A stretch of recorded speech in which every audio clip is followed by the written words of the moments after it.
John 6:32.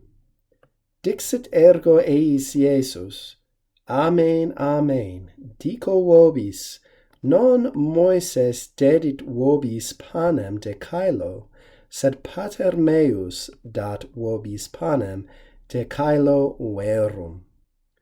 Therefore Jesus said to them, Truly, truly I say to you, Moses did not give to you all bread from heaven, but my Father gives to you all bread from heaven, the true bread, or true bread from heaven.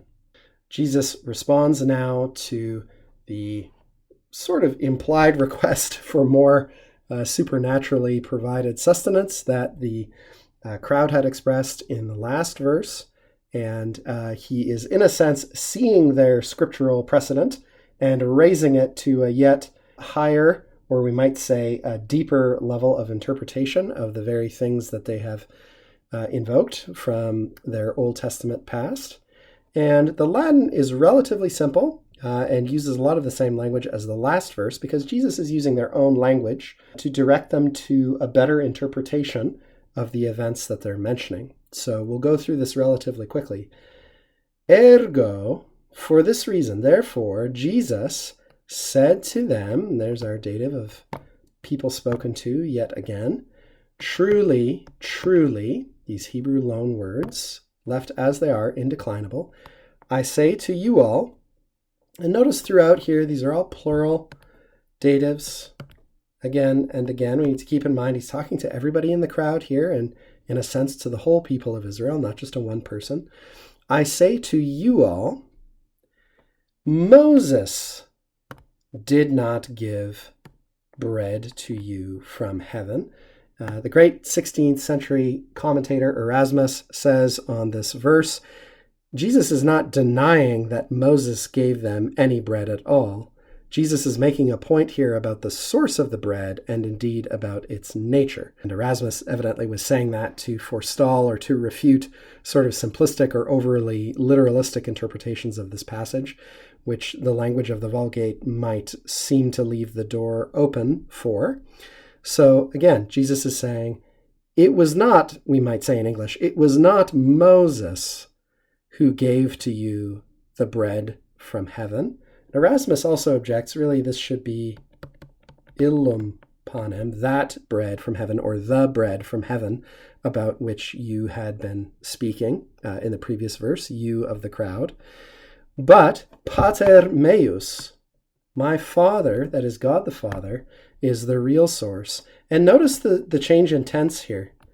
Talking about Old Testament history, so it makes sense that Jesus would say, it wasn't Moses who gave to you, or Moses did not give to you bread from heaven, that is sort of by his own right, in his own right, but it is my Father. And then we would expect, I think, again, and perhaps the crowd was expecting, well, the crowd wasn't hearing it in Latin, but if they had been hearing it in Latin, they might have been expecting dedit, but instead they get dat.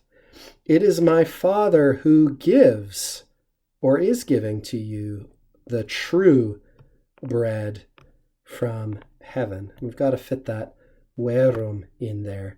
Now, Erasmus also comments on the use of this particular tense for dat, and he says it's not really about tense. What he says is dat qui potest dare. That is, he says this is not about the ratio temporis. This is not about a chronological calculation or the order in which things happen. He says it concerns who has the power to give bread from heaven. Who has the potestas, the ability to do this kind of thing, to provide for his people.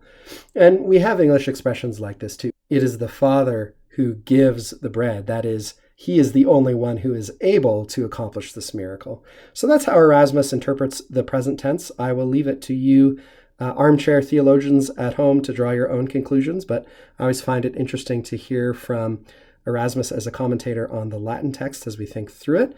But again, there's nothing terribly difficult grammatically here. We've got to remember to link verum with panem here. and it occupies this adjective, a very emphatic final position in the sentence.